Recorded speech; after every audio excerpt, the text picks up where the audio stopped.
یہ میرے سامنے قرآن مجید فرقان حمید پڑا ہوا ہے۔ دوستو، آج سے کوئی تقریباً یوں کہہ لیں کہ کچھ عرصہ پہلے 2 سال کر لیں 3 سال کر لیں، مجھے میرے ایک بہت ہی قریبی بس آپ یوں سمجھ لیجیے کہ میں اس کا نام اس لیے لے رہا کہ کچھ بڑوں کی انسٹرکشن ہے، اس لیے وہ میں نام نہیں لیتا۔ تو میرے بھائیو یقین کریں، یہ میں نے اس لیے پہلے کلام پاک آپ کے سامنے رکھا ہے کہ میں اس میں بالکل جھوٹ نہیں بول رہا۔ کوئی قادیانی یہ نہ سمجھے کہ شاید یہ ہماری آڑ لے کے بات کر رہا ہے، نہیں، یہ حقیقت پر مبنی ہے کہ میں نے انکار کر دیا اس قادیانی کو۔ میں نے کہا سوری، میں دعوت تبلیغ کا کام کرتا ہوں، میں قادیانیوں کو اس طرح پھنسانے کا کام نہیں کرتا۔ نحمدہ و نصلی و نسلم علی رسولہ الکریم، اما بعد فاعوذ باللہ من الشیطان الرجیم، بسم اللہ الرحمن الرحیم۔ ناظرین و سامعین اکرام، السلام علیکم ورحمۃ اللہ وبرکاتہ۔ اس وقت کا موجودہ قادیانی سربراہ مرزا مسرور کا مسلم رضائی بھتیجا شمس الدین آپ کی خدمت میں حاضر ہے۔ دوستو، کل رات میں حیدرآباد سے واپس آیا تو اسی دوران میں نے یوٹیوب پہ بہت شور سنا، بہت ہنگامہ برپا ہے، بہت سارے لوگ ویڈیوز بنا کر حمایت بھی کر رہے ہیں، مخالفت بھی کر رہے ہیں، اور کچھ تو اپنے چینل کو پروموٹ کرنے کے لیے مختلف باتیں کر رہے ہیں، کچھ لوگ دنیا کے دکھاوے کے لیے باتیں کر رہے ہیں۔ تو اسی دوران مجھے ایک اپنا سرگزشت قصہ بھی یاد آ گیا۔ تو میں نے کہا اس وقت تو چلو جو معاملہ گزرا، اب میں بھی لوگوں کو بتاؤں کہ ایک وقت میں ایک معاملہ ایسا ہوا۔ دوستو، مرزا محمد علی انجینئر صاحب کے معاملے میں آپ سارے جانتے ہیں کہ وہ اس وقت جیل کے اندر ہیں اور توہین رسالت کا ان پہ کیس پڑا ہوا ہے اور 295C لگی ہوئی ہے۔ دوستو، 295C کی سے ہی مجھے وہ واقعہ یاد آیا تو میں اب آپ کے سامنے پیش کروں گا۔ اس میں اس اپنے رشتہ دار کا نام نہیں لوں گا، آپ کو یہ بھی نہیں بتاؤں گا کہ وہ میرا رشتہ دار مطلب کس طرح ہے، یعنی کیا ہے، مامے چاچے تائے کا یا میرا کوئی سگا رشتہ دار ہے، مگر میں اسے آپ کے سامنے پیش کروں گا یہ کہہ کر کے بس یہ سمجھ لیجئے کہ وہ میرا بھائی ہے۔ اب خالہ زاد بھی بھائی ہوتے ہیں، چچا زاد بھی بھائی ہوتے ہیں، مامو زاد بھی بھائی ہوتے ہیں، اور جو ہمارے جینون خون کے رشتے میں خون جو ہوتا ہے وہ بھی بھائی ہوتے ہیں۔ تو دوستو، آج سے چند سال پہلے مجھے اس بندے کا ٹیلی فون آیا، حالانکہ وہ بندہ قادیانیت چھوڑنے کی وجہ سے مجھ سے ناراض تھا، مجھ سے بائیکاٹ تھا اس کا، مگر جب ضرورت پڑی تو اس نے مجھے فون کیا تو میں بڑا حیران ہوا کہ بڑے عرصے کے بعد اس کو میری یاد آئی ہے۔ بہرحال سلام دعا کے بعد اس نے مجھے کہا کہ مجھے ایک چھوٹا سا کام ہے آپ سے، تو کرنا ضرور ہے۔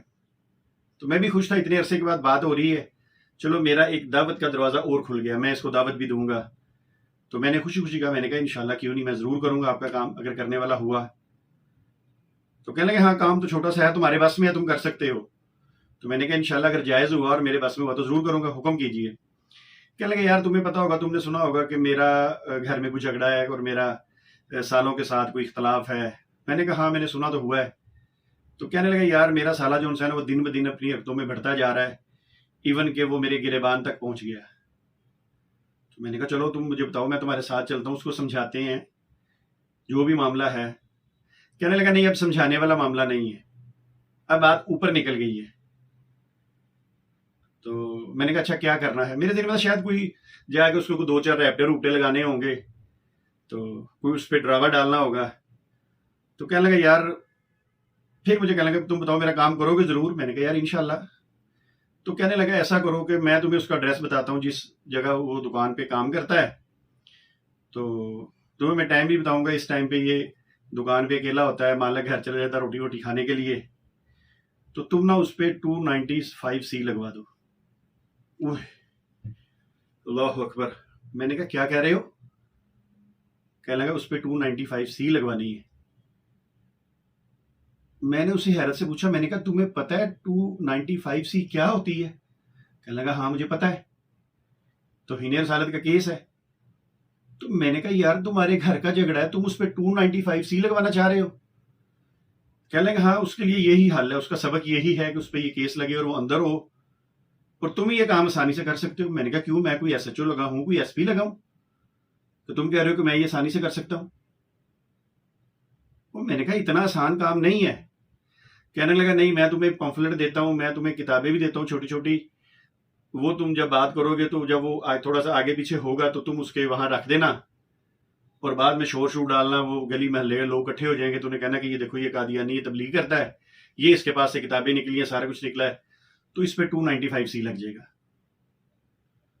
میں نے کہا یار میری بات سنو، تم بھی احمدی جماعت میں ہو، تم بھی احمدی قادیانی ہو، وہ بھی احمدی قادیانی ہے، کیا کر رہے ہو؟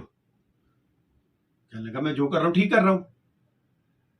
وہ میں نے کہا بھائی یہ میرے ہاتھ اوپر کھڑے ہیں، میں ایسے کام نہیں کرتا، میں قادیانیوں کو دعوت دیتا ہوں، تبلیغ کرتا ہوں، سامنے بٹھاتا ہوں، ایسے بیٹھتا ہوں ٹیبل کے سامنے، یہ کتب لگی ہوتی ہے، میں ان کو دعوت دیتا ہوں، میں کون سے ایسے کاموں میں مبتلا ہوتا ہوں؟ آج تک میں نے کہا کوئی قادیانی مجھ پر یہ الزام نہیں لگا سکتا کہ بھی شمس الدین سے ہم نے بات چیت کی ہے تو شمس الدین میں تھانے میں درخواست دے دی ہے، یا شمس الدین نے ہمارے خلاف کوئی ایسا کام کیا ہے، یا شمس الدین نے جا کے لوگوں کو بتایا کہ یہ قادیانی اور اس کے بارے میں اس کو پکڑو یا کچھ کرو۔ میں نے کہا میں نے تو کبھی ایسا کام نہیں کیا۔ کہنے لگا یار میں نے تمہیں بڑے امید سے فون کیا ہے۔ میں نے کہا ٹھیک ہے، مگر جو تم کام کہہ رہے ہو یہ میرے بس میں نہیں ہے، اور اگر بس میں ہوتا بھی تو میں نے کہا اللہ گواہ ہے میں کبھی بھی تمہارا یہ کام نہ کرتا۔ میں نے کہا تمہیں پتا ہے اس بات کا کہ 295C لگے گی تو وہ بندے کی زندگی تباہ و برباد ہو جائے گی، اس کے بچوں کی زندگی تباہ و برباد ہو جائے گی، اس کے بہن بھائیوں کی، ماں باپ کی، سب کی زندگی خراب کرنا چاہ رہے ہو، اور جھگڑا کیا ہے تمہارا میاں بیوی کا آپس میں، اس میں توہین رسالت کہاں سے آ گئی؟ تو بہرحال اس نے کہا دیکھا تم مولویوں کے ساتھ مل گئے ہو، یہ ہو گیا، جیسے قادیانی باتیں کرتے ہیں۔ تو میں نے کہا بھائی اپنے دماغ کا علاج کرا، جا اس پہ رحم کر اپنے سالے پہ۔ تو کہنے لگا ٹھیک ہے کوئی بات نہیں، تو نہ کر۔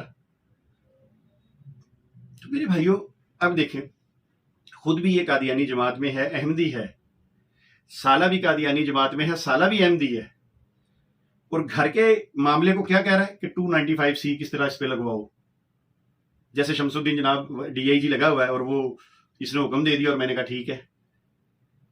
تو میرے بھائیوں اب ان لوگوں کو، یعنی جو بھی ایسے کام کرتے ہیں، چاہے یہ قادیانی مجھے کہہ رہا تھا، چاہے کوئی مسلمان ہو، اگر اس طرح کوئی غلط 295C لگوا کے کسی کو پھنسواتا ہے تو کیا اس نے اللہ کے پاس نہیں جانا؟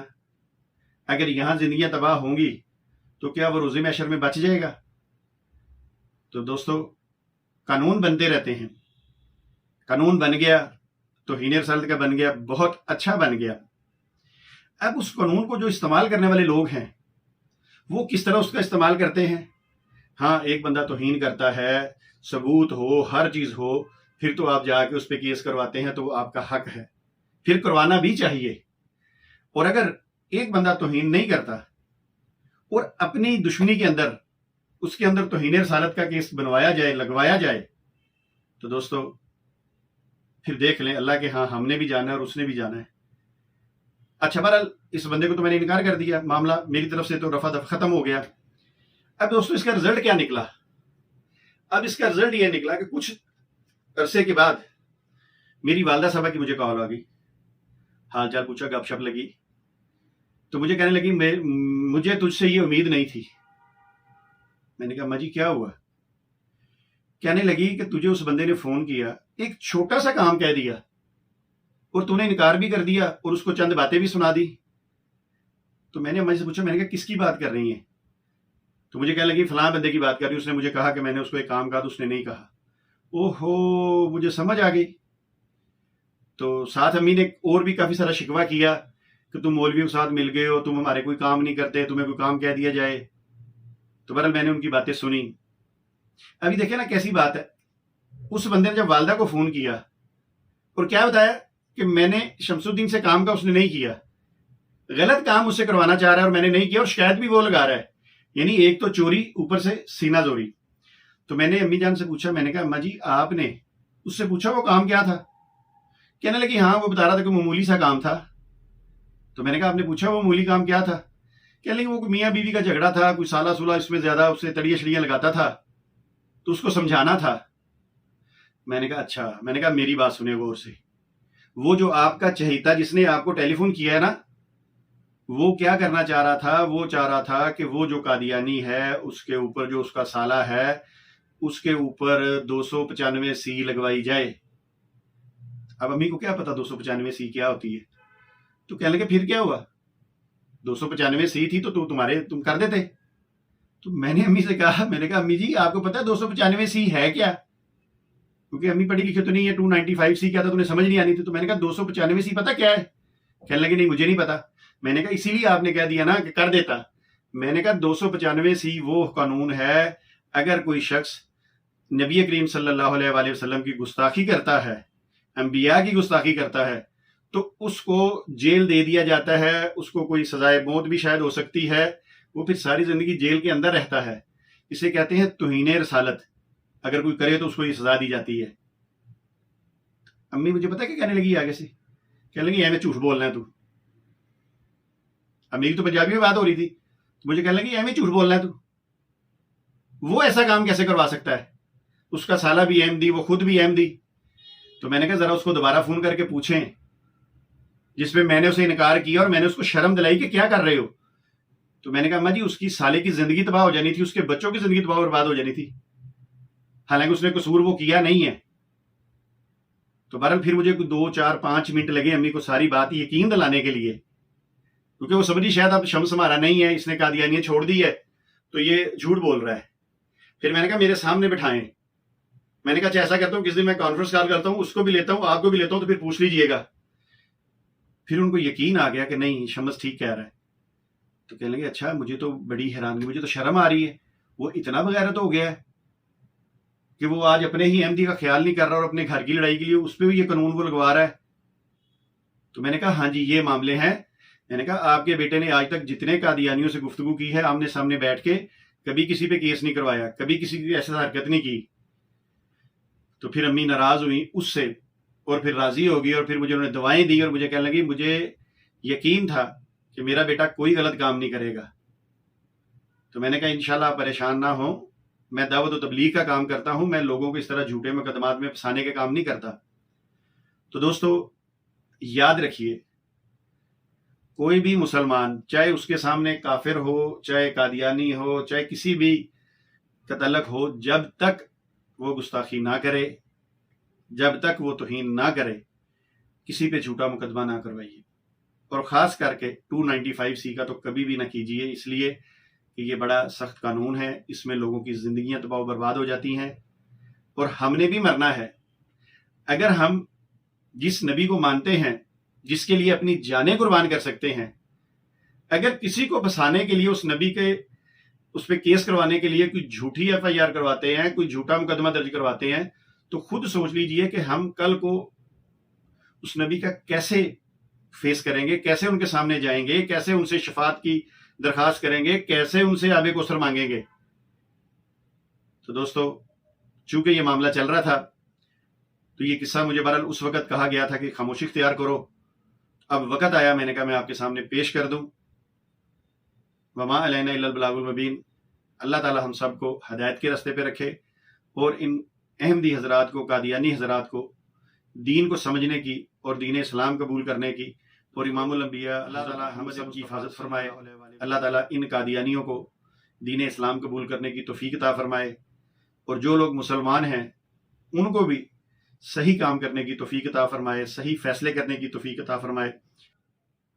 تو بہرحال ہر شخص، ہر مسلمان اس بات کا خاص خیال رکھے کہ کسی بھی شخص پر 295C جب وہ کوئی قانون ہے یہ غلط طریقے سے نہ لگائے، تاکہ اس کے بچوں کی زندگیاں، اس کے گھر والوں کی زندگیاں خراب نہ ہوں۔